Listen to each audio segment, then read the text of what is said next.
Hello, and welcome back to another 20 minutes or so of good-natured mild chaos as Timberwolf attempts to play OpenTTD despite not having a clue what he's doing, and also doing stupid things. And one rather foolish and stupid thing that I have decided to do in the midst of this is to crowbar in my own relatively recently released road set, which is a tremendously bad idea. You should never ever touch the NewGRF settings and do what I've done.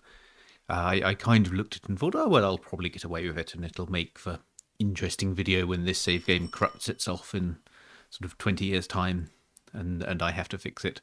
But actually, it shouldn't be too big a deal, because all we've done here is these cobblestone roads, which are more era appropriate, have the same road type tag as the sort of tarmac roads which were showing up. So this should be okay, I think. I hope. And you can warn me off in the comments of the horrible corruption that I will face. Anyway, we have some maintenance to do. We have some horses getting out of date. So Clark and Clara and Jane the Third and so on. Yeah, these are all getting... it's been a while, hasn't it? And Clanford Larry, how's he doing? He's moderately profitable, though there's about 3,000. Is there a train which gives us sort of similar running costs to these available trains? So looking for something that... So I'm kind of tempted to put a patentee on this, actually. Let's see. The running cost of sort of 3,000 for these. Running cost of sort of 4,000 for these. More tempting to start putting some better locomotives. Some better locomotives, just some locomotives on these. They sort of trundle around. Let's see. Okay. Let's wait for those to go to the depot. There's almost immediately. I was going to come in and I was going to give you sort of a lovely bold plan, and I was going to connect things across the map and do exciting things, and we're back into sort of just the endless loop of just having to replace horses. And my gosh, a giga horse is going to be problematic, isn't it? But yes, Kari and Clara. Let's go to the location of the depot. So we could upgrade this to railway. Railway is more expensive though, so let's just do some kind of... Oh, that said, the horses are expensive because they're getting old. If I were to sort of not do that, yes, it's B1849 now.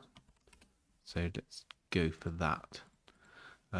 There's something as well that I found out, and I really do worry about the amount of finding out that I do for having played the game for a long time, which is that what I should have done is just added I think there is a way to make an order conditional, yes. So what I could do is I could add an order saying go to the nearest train depot, but then I could do a conditional order jump. Not there. So apparently I'm not very good at clicking things. So what we could do is take that remaining lifetime. Remaining lifetime is less than, let's say, 3 years. We can just tell our horses, we'll just go to the depot. Go to the nearest train depot, not service. Actually go there. And this now solves all of that problem. The thing that we spent kind of 20 or so... Well, no, it's 20 episodes. What's this? This is like episode 16. I think we spent about a dozen episodes dealing with endlessly and kind of painfully we could just fix with an order. Ooh, I wonder what's going on there. And yes, okay. So yes, so anyway, this we should also do the same thing. So let's add this as well. Let's add go to nearest depot as the order, and then let's add a conditional order jump back to 1 when the. Gosh, this is almost as fiddly as as naming the horses, isn't it? It's far less fun. I can't really amuse you with anecdotes about the number 2. There we go. So call trained on and right. Let us now do that, and I can basically just go, yeah, this is fine now, because what's going to happen with my horses, with this conditional order, this sort of science that we've invented in 1849, the conditional order, that's when it was invented. What we have done with that is we have now made the horses so rather than running around and causing incidental mild chaos and actually losing us money, which is rather the problem that we have more than anything else is the loss of money. Rather than doing that, they are now at the point when they are old, just going to harmlessly go to the depot and sit there and kind of wait for things to happen. So we will still see like our profits would drop noticeably if we didn't pay attention to it, and this is maybe a worrying precedent, because if there is one thing that I have definitely not been very good at doing over this series, it has been paying attention to things. But anyway, let's do that. So there we go. We have invented the conditional order. This is, the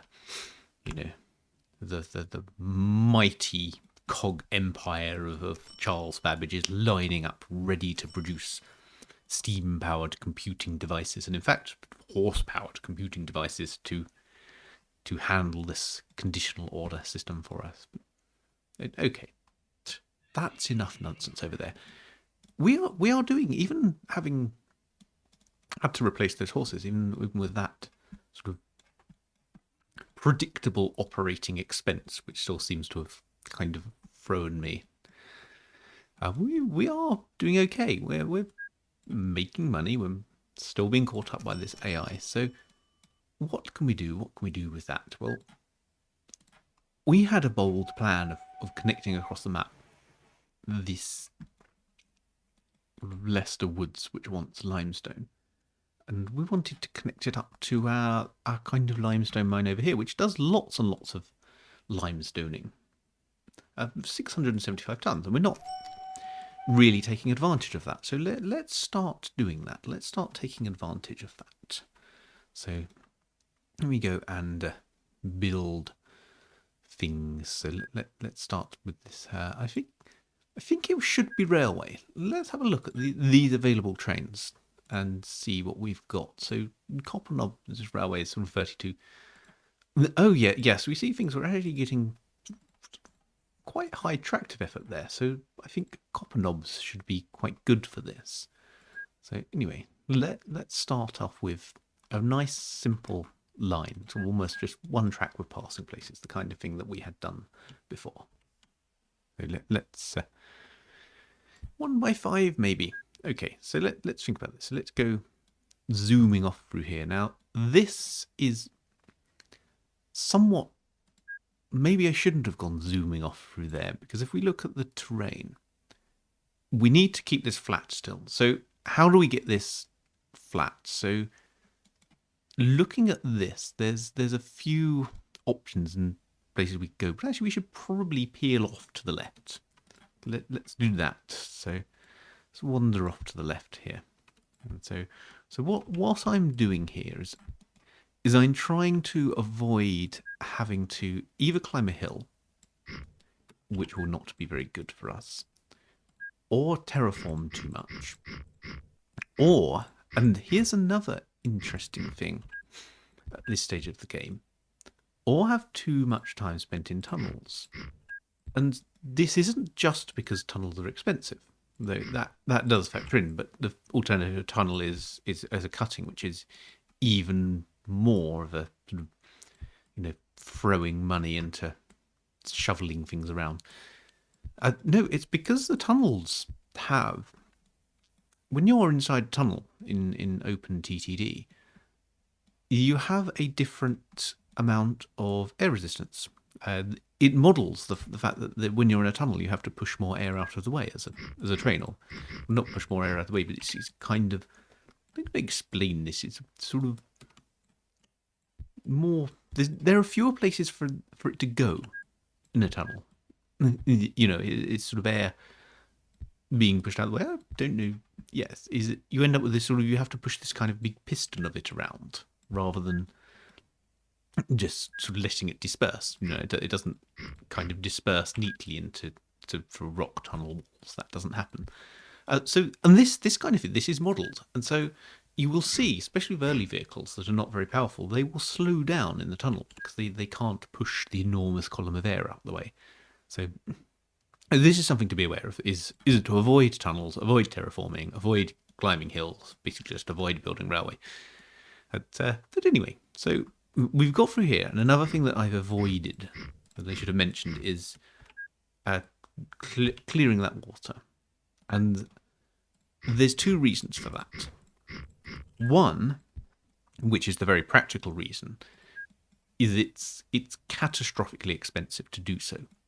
I think it's one of those things. Let's see, because you can hold down Shift to see how much something would cost, and that £10,000 to clear that water, catastrophically expensive. We could build huge trenches for that money. But also, I don't particularly like the kind of environmental sabotage of digging up a river just because you want your railway to go there. Kind of feels a little bit wrong. I know this game is all about the expansion and building things, but that feels just a stretch too far. And so we're going to sort of do the same here. We're going to use this fact that this river comes up here as a way to kind of just tunnel under it, and trying not to accidentally trigger anything which makes it destroy the water.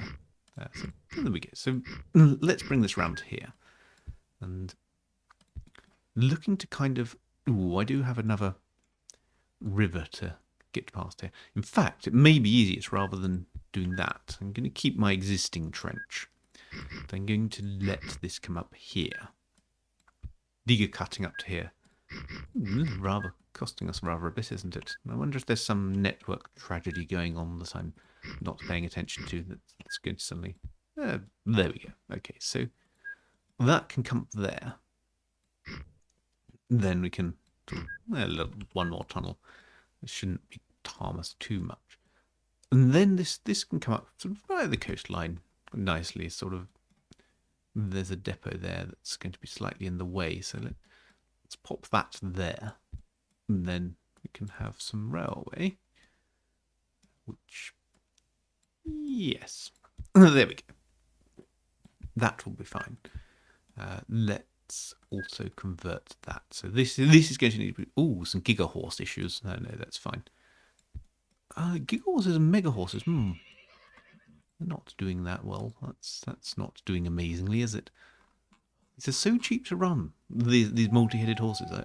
I'm not entirely sure what's going on there. I feel they should be more expensive. But let's ignore that.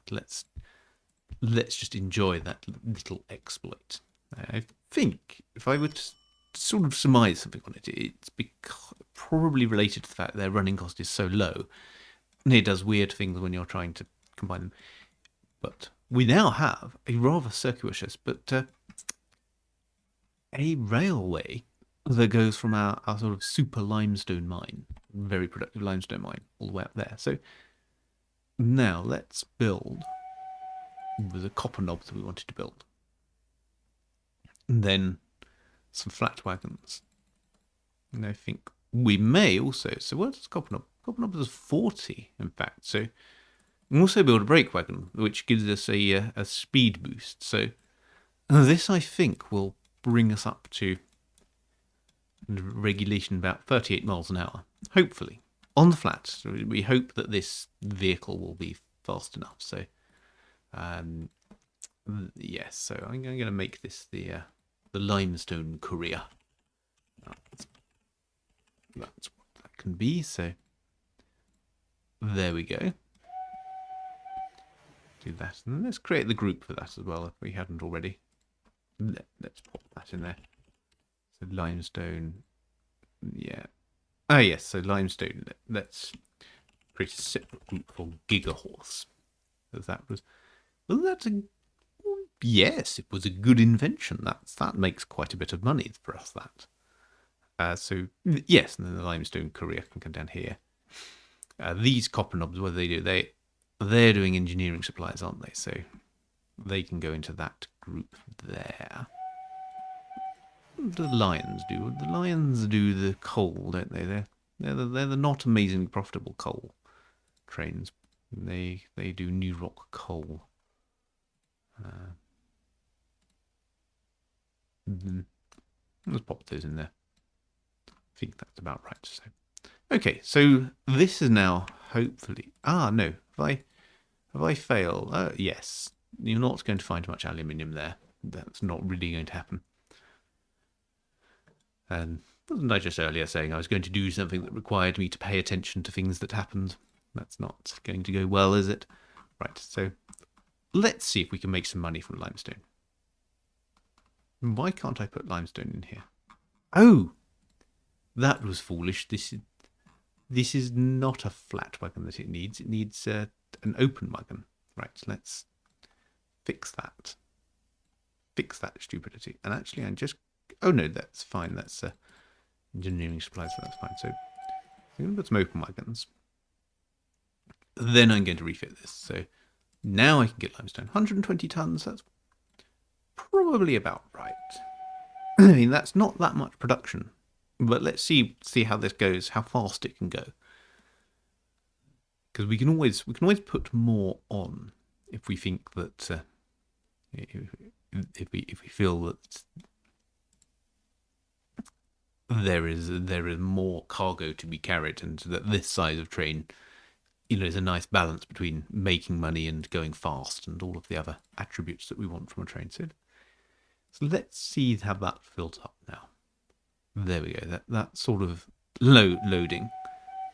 And how fast does it go? Because this is an important factor. Even though the limestone doesn't have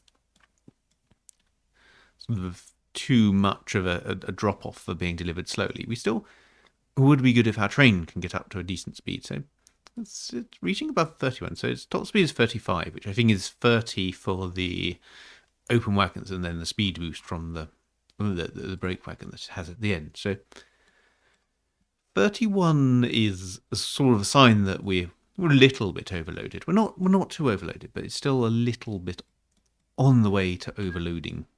So if we maybe took a couple wagons off, it would go faster. But let's keep that. So, and you'll see as this goes through the tunnel, I'm going to keep this on the screen. Yeah, you see that slow down there. It's quite dramatic on an early vehicle like this, which has not much power.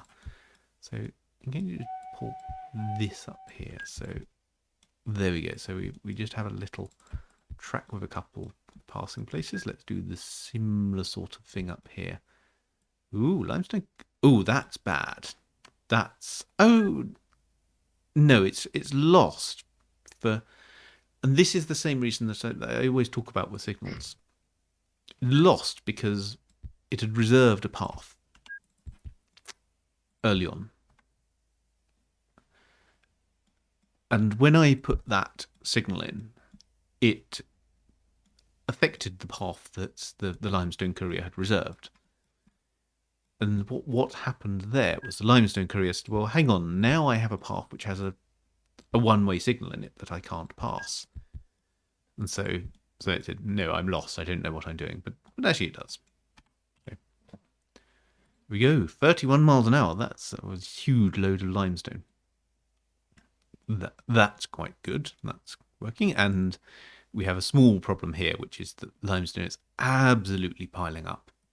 But I don't want to overdo anything just yet. I don't want to go mad and well, I mean, that's just generally a good bit of advice. I don't want to go mad, or at least any more than we currently have. But no, I don't want to go mad and build loads and loads of trains and then find that this is not actually a profitable route, because that is going to hurt us. That's going to be very painful in the wallet region. So 96,000. This probably is going to be quite an expensive line, so we will want good utilization out of it. So having said that I'm not going to build loads and loads of trains, I'm still rather committed to this. This doesn't work out, we still have a major problem, and I'm actually seeing that money is going down. I think these infrastructure costs are definitely hurting with this. I was still seeing things go up. Most of that was, what was our construction cost? Construction cost, yes, 93,000 in construction. So we still have sort of relatively decent profits. So well, that goes. I think it's time to give JB Green. Let's have a random new face. So let's try to do that. Oh, yes, I like that. I'm going to change blue and code to JB Blue. In fact, it's going to be BB Blue. There we go. Slowly bluifying the company. And we're going to have a look at our HQ. Very rather modern, I think. Not sure that's quite a appropriate building for 1850. Was there a need for sort of windsocks in 1850? You sure your stagecoaches don't get blown all over the place? Because when were hot air balloons invented? The Montgolfier brothers or whatever invented the hot air balloon. I'm sure it was surprisingly early that it was created. Someone, yes, not the yes, the Montgolfier brothers created the balloon, but what I have just discovered was they did not fly in it. They did not, unlike the Wrights, who sort of assembled some primitive aircraft and then went, oh, yes, let's get in it, let's see how this works, that'll go well. The Montgolfier brothers didn't. Apparently, the Jean-François Pilette de Rosière and François Laurent Dalland in 1783 flew in the Montgolfier brothers balloon. But yes, now, as to the circumstances of that, whether that was they were coerced into doing it, whether they did it willingly, whether in fact they stole it and joyrode it into the air, I don't know. And so by research, I opened a tab, looked at it, read 2 sentences, and then closed it, because initially I thought, well, I just want to find out when the first hot air balloon flew. But no. So if any NewGRF authors were sort of listening or indeed speaking, we could have a wonderful sort of air-based early graphics set featuring sort of hot air balloons, the Montgolfier brothers contraption that was either they were terrified of flying or that was so exciting the other people whose names I already forget sort of stole it and took it for a joyride. But anyway, I think worked. Yes, it kind of worked. Let's make more of them. That's how this goes. Yes, and my gosh, look at the time. So I shall close this here, and we can come back in a future episode and keep expanding this line.